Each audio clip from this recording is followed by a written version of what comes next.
আসসালামু আলাইকুম। অল্প একটু মিষ্টি কুমড়া পিস পিস করে কেটে একটা প্রেসার কুকারে সামান্য একটু পানি দিয়ে সেদ্ধ করে নিয়েছি।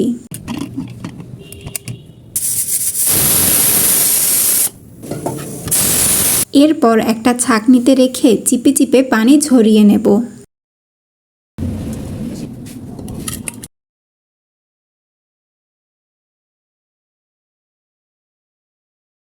সব পানি ঝরে গেলে এই মিষ্টি কুমড়া একেবারে মিশ করে নেব। চাইলে ব্লেন্ড করেও নেওয়া যাবে।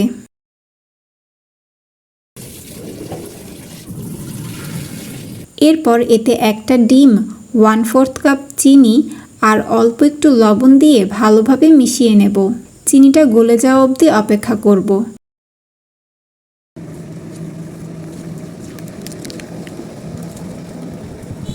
তারপর কিছু সাদা তিল দিয়ে ভালোভাবে নেড়েচেড়ে মিশিয়ে নিয়েছি।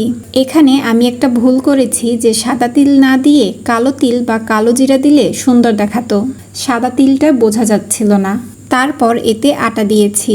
আর আরও একটা ভুল করেছি যে মিষ্টি কুমড়া বেশি নিয়ে ফেলেছি আর চিনি আর লবণ কম নিয়েছি, যার কারণে একটা ডো বানানোর জন্য আমার অনেক আটা দিতে হয়েছে।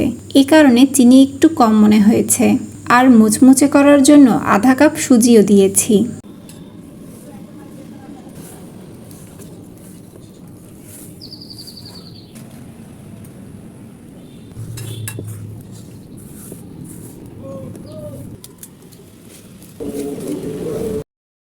এরপর একটা ডো বানিয়ে অল্প অল্প করে বেলে নেব। এই রুটিটা কিন্তু বেশি পাতলা করে বেলবো না, আবার বেশি মোটাও রাখবো না। মোটামুটি আন্দাজে একটু মোটা রেখেই বেলেছি। তারপর একটা স্টিলের স্কেল দিয়ে কেটে নিয়েছি। চাকু দিয়ে কাটতে ঝামেলা মনে হয়েছে, তাই এই স্টিলের স্কেলটা সাবান দিয়ে ভালোভাবে ধুয়ে এটা দিয়েই কেটে নিয়েছি, যার কারণে একসাথে অনেকগুলো কাটা গেছে। এদিকে মামুনি চুলায় একটা কড়াই বসিয়ে তাতে তেল গরম করে নিয়েছে।